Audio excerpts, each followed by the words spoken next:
brisa, ver a nuvem que se levanta do mar. Alô, galera da Juventude Cristã. Eu me encontro aqui em Jerusalém com Nathan Lowenthal.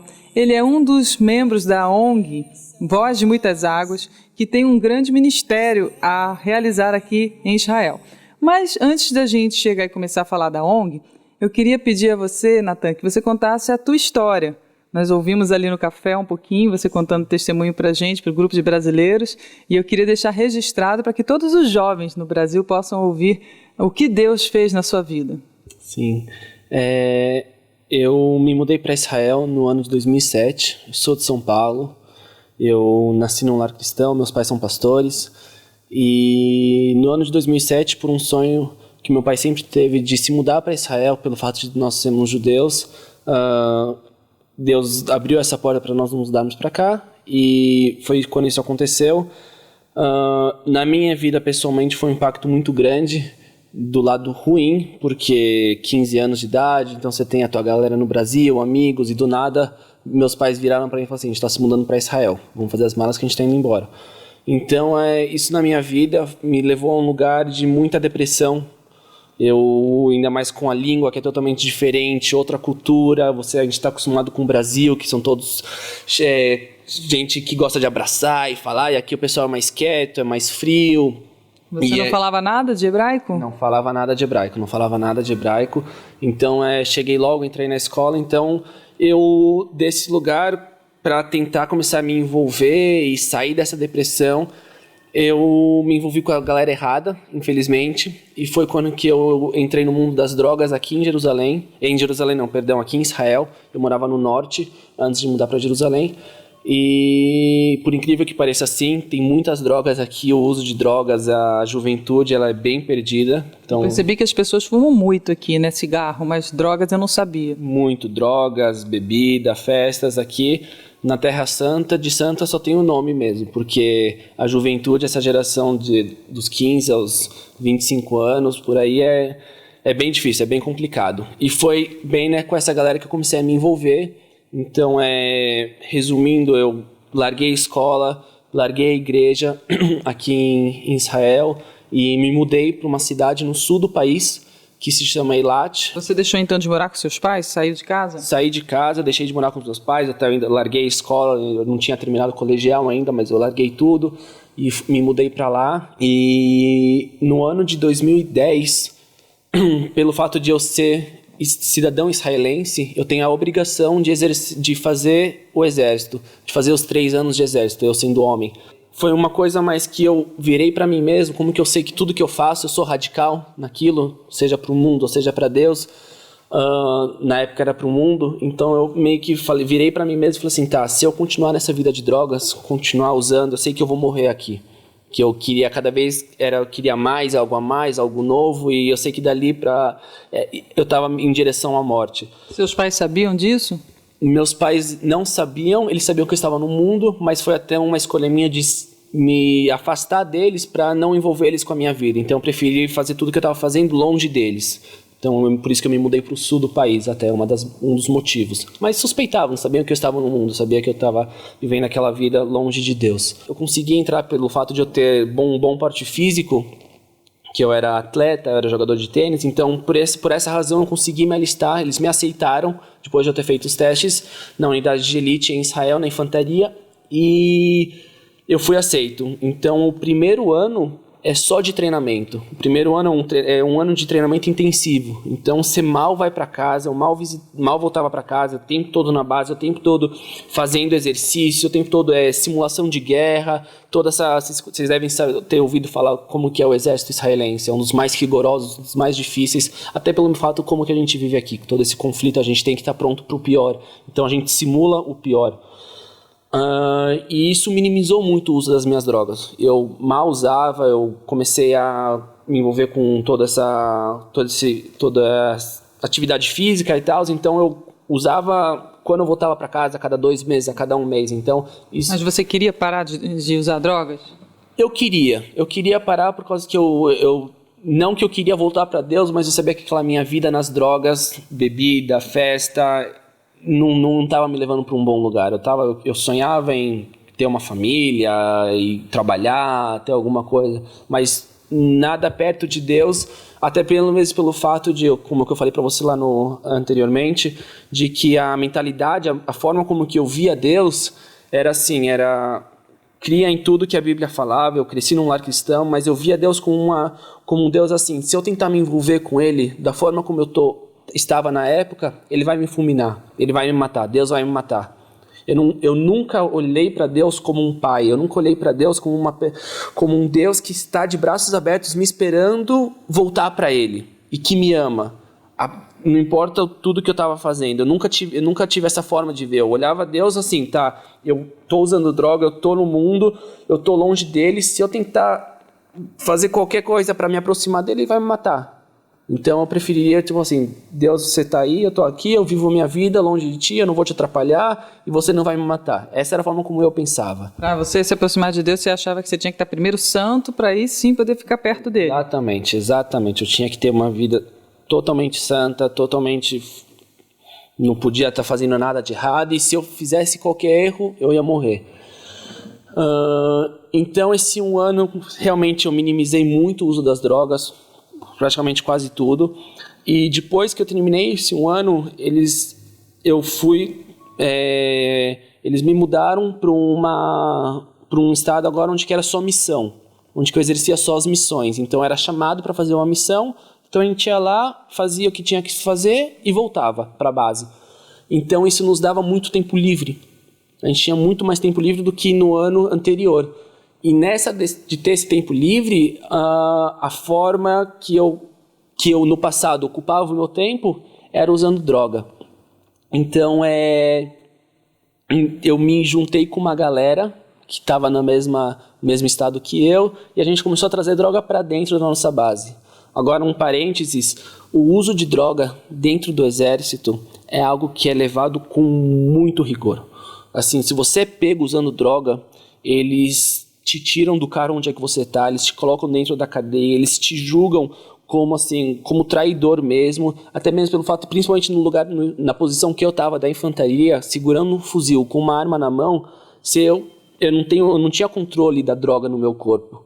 E já aconteceu no passado de pessoas terem usado droga e saírem para uma missão, para a guerra, e olhar para um parceiro deles, pensar que é terrorista, pensar que é um inimigo e matar ele.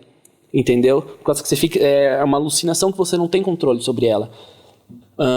Ocorreu de que em uma missão que eu fui chamado para fazer na fronteira com Gaza, então nessa missão eu falei assim, tá, provavelmente eu vou ficar lá deitado, olhando para um nada, esperando alguma coisa acontecer. Então eu enrolei um baseado para mim e coloquei no bolso.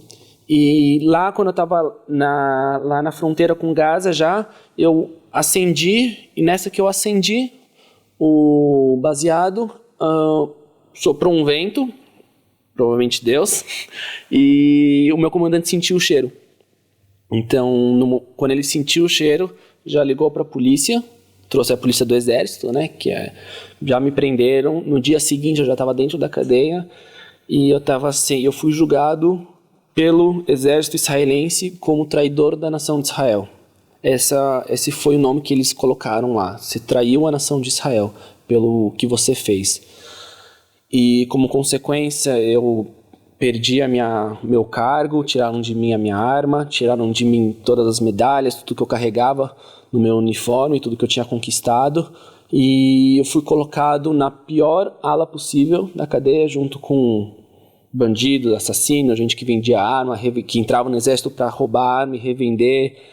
Então, e eu lá, um dia anterior, sendo considerado um herói, pelo que assim que eles honram muito quem é da infantaria, principalmente aqui em Israel. E no dia seguinte eu estava sendo julgado como um traidor da nação. E isso para mim, eu perdi totalmente o meu chão, perdi totalmente o rumo. De um dia para o outro, tudo que eu tinha controle sobre, eu estava sem nada nas minhas mãos, sem nada.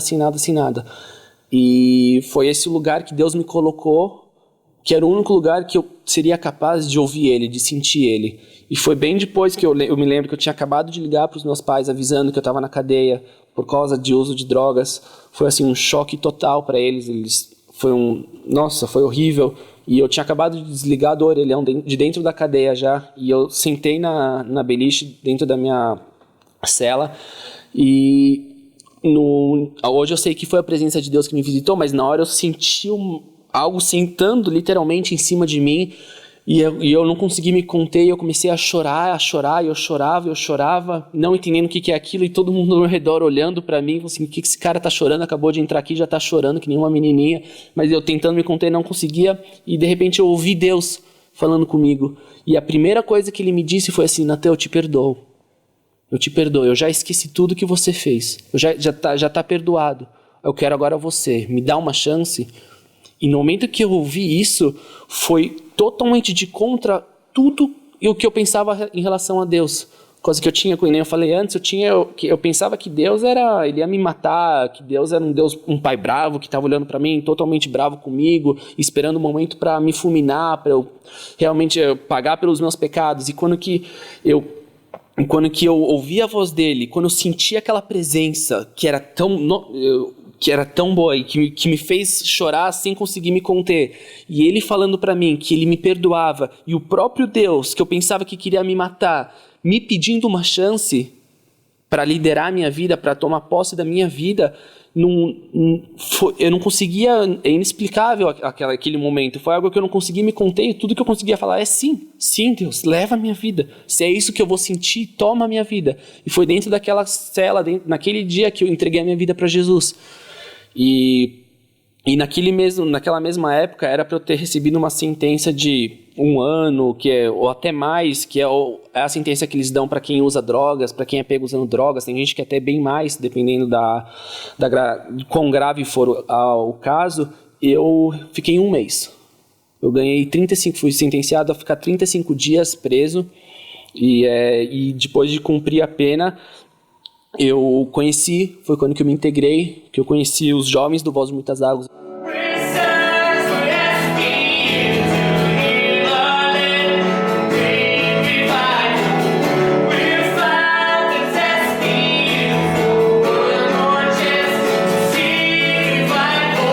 Eu me lembro no primeiro culto que eu cheguei lá, eu olhava eles adorando a Jesus, era algo tão contagioso, que era assim, eu pensava que eles iam morrer. Esse é o pensamento que eu tive. Eu falei assim: meu Deus, eles vão morrer hoje se Jesus não voltar. Porque que era tanta fome, eles gritavam, Jesus vem, adoravam, e rolavam, e faziam que eles não colocavam um limite para o Espírito Santo, eles não colocavam um limite na expressão deles, de expressar o amor deles para Deus.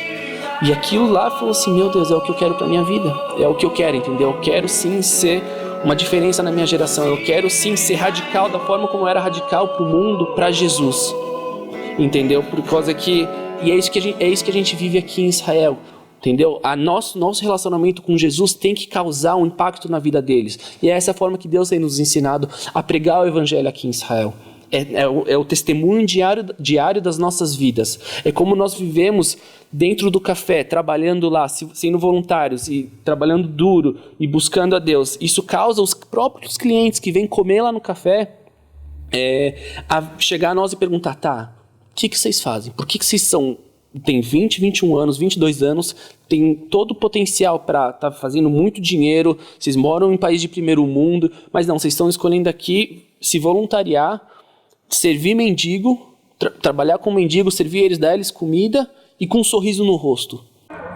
Hey, so tonight we are on our way to Yossi's house. Yossi is one of our friends that we met on the streets handing out food. We got to know him, and tonight we have the privilege of coming to where he lives. So we've brought some food along with us, and hopefully we're going to be able to just spend some time with him, bless him, and see what other ways we can help. Espírito de Elias, desperta em mim. O Espírito de Elias, desperta em mim.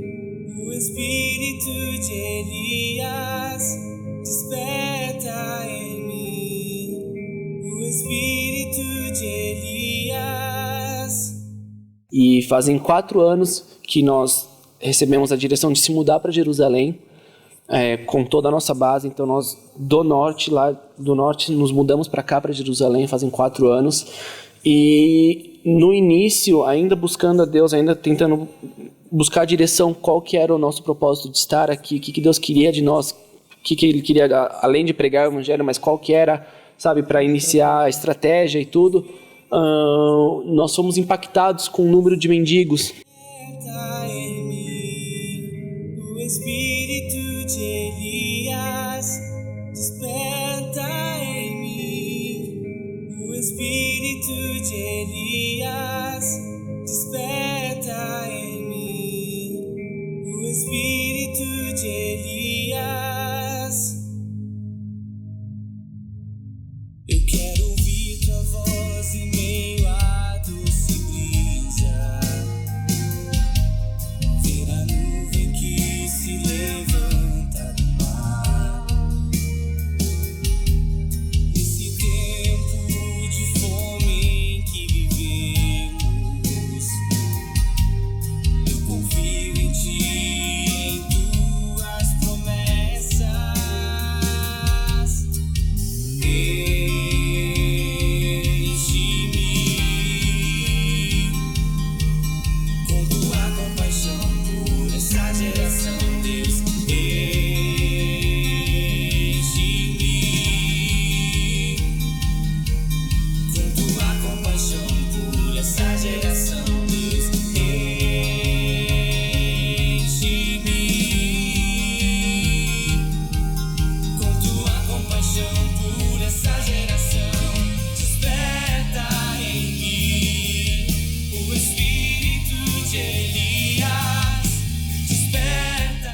No momento em que a gente chegou em Jerusalém e nós vimos o número de mendigos que haviam cá e o Senhor começou a falar muito com a gente de servi-los, de dar comida a eles, de tentar abrigá-los, tentar passar com eles esse processo de tirá-los da rua e tal.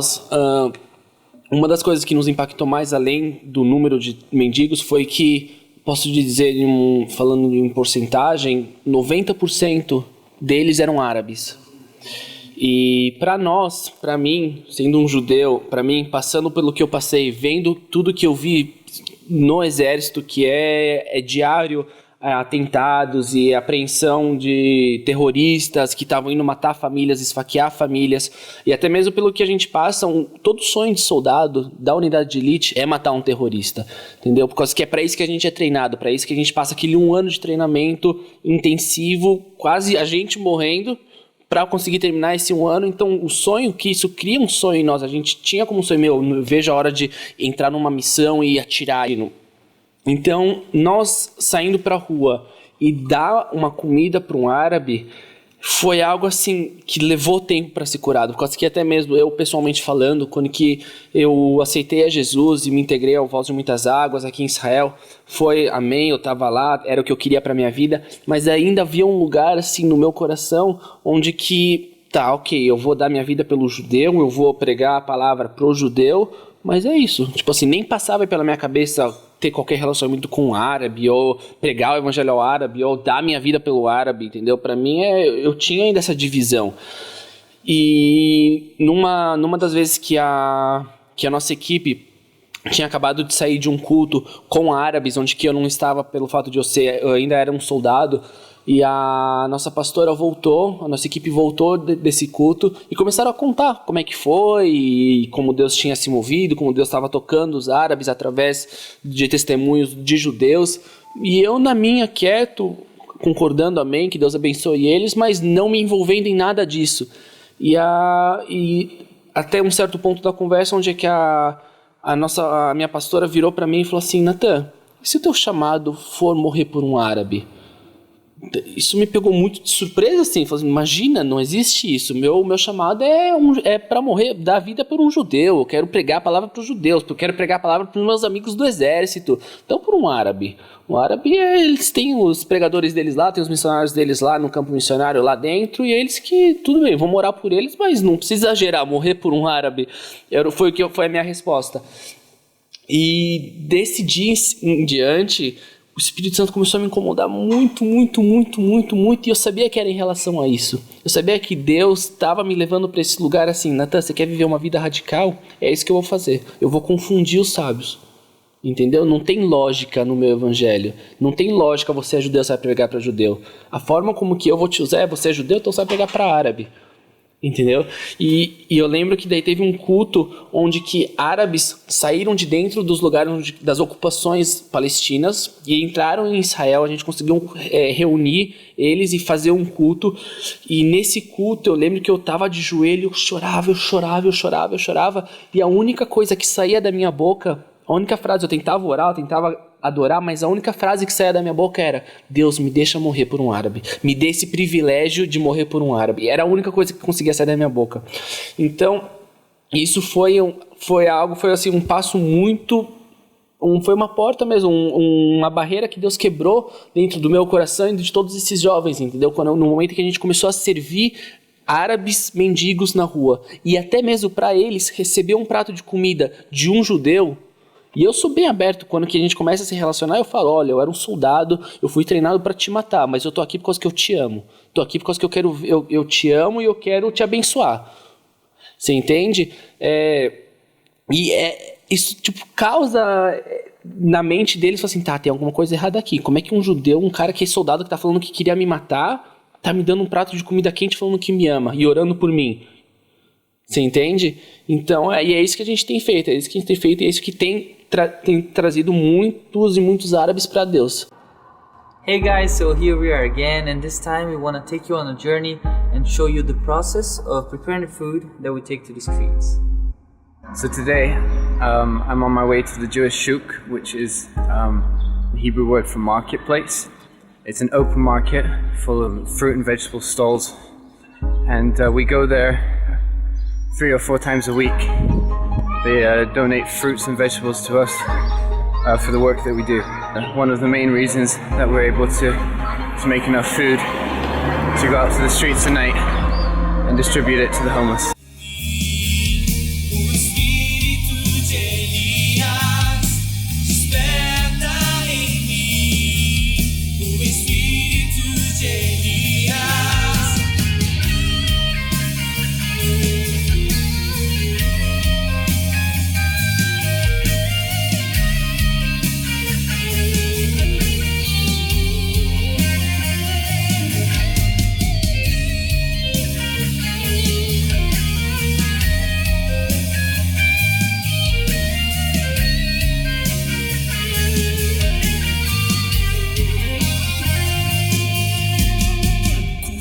Corações dos pais a seus filhos, e os corações dos filhos a seus pais.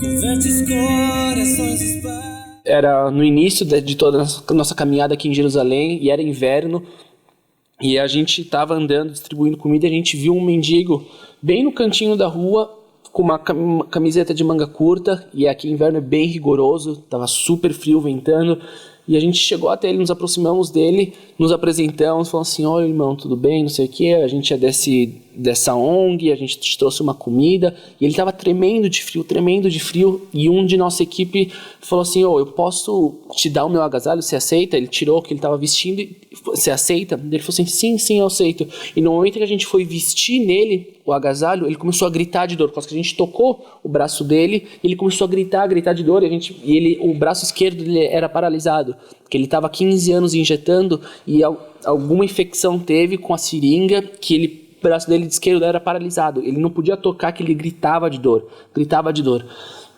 Daí a gente olhou um pro outro e falou assim: ok. Daí a gente virou para ele e falou assim: olha, irmão, é o seguinte, nós não somos ninguém, a gente é igual a você, mas sim, nós acreditamos em Deus. A gente não é religioso, mas a gente acredita em Deus, e a gente acredita no amor de Deus.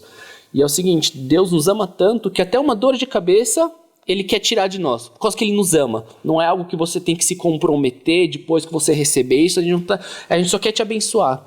E nós, como os filhos de Deus, Ele nos usa. Então não é que eu tenho algum poder, não é que eu sou alguém, mas por causa que eu acredito em Jesus, que Ele é o Filho de Deus, Jesus se manifesta através da minha vida com cura também. Então a gente queria te oferecer, a gente pode orar por você. O que vai acontecer é o seguinte, é simples, o teu braço vai voltar ao normal. A gente falando para ele, é isso que vai acontecer com você. Então a gente pode orar por você? E ele assim, tipo, sem nada a perder, falou assim, ok, ora.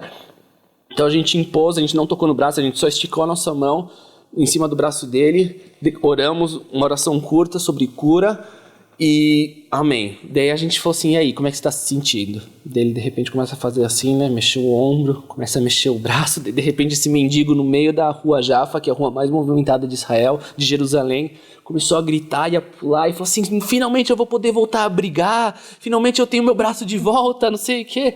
Foi curado naquele momento. Naquela mesma noite, esse mendigo voltou a dormir. A gente saiu, falamos tchau, ele voltou a dormir. E no dia seguinte, quando a gente voltou para encontrar com ele, ele falou assim, olha, no momento que vocês saíram, eu voltei a dormir, eu coloquei a minha cabeça no chão, voltei a dormir.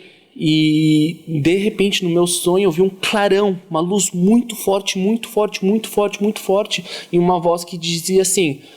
você acabou de conhecer os meus filhos, você quer ser um deles também?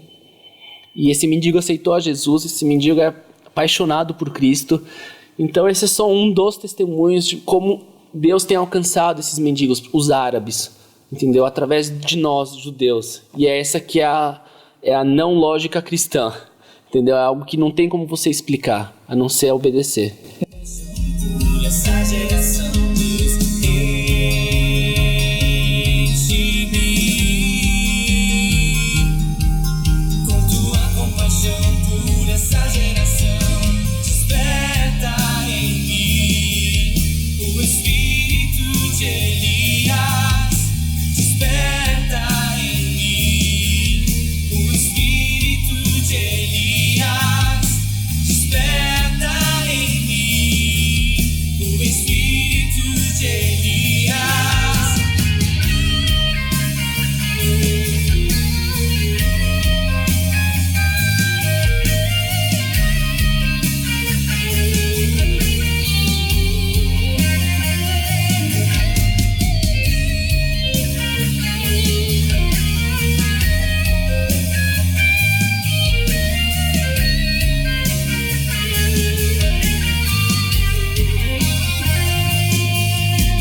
pais a seus filhos e os corações dos filhos a seus pais. Converte os corações dos pais a seus filhos e os corações dos filhos a seus pais. Converte os corações dos pais a seus filhos e os corações dos filhos a seus pais. Converte os corações dos pais a seus filhos e os corações dos filhos a seus pais.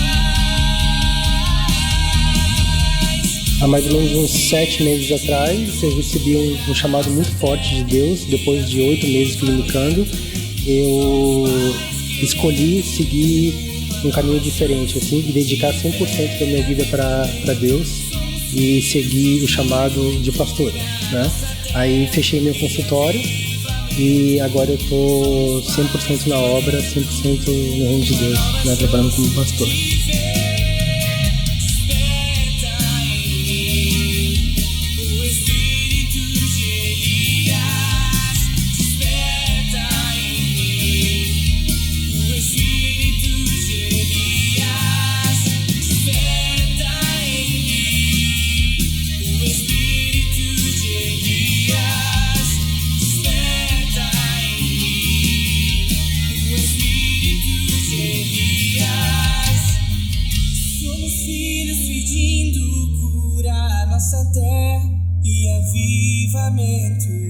Somos pais querendo uma nova chance de ver avivamento. Somos filhos pedindo cura à nossa terra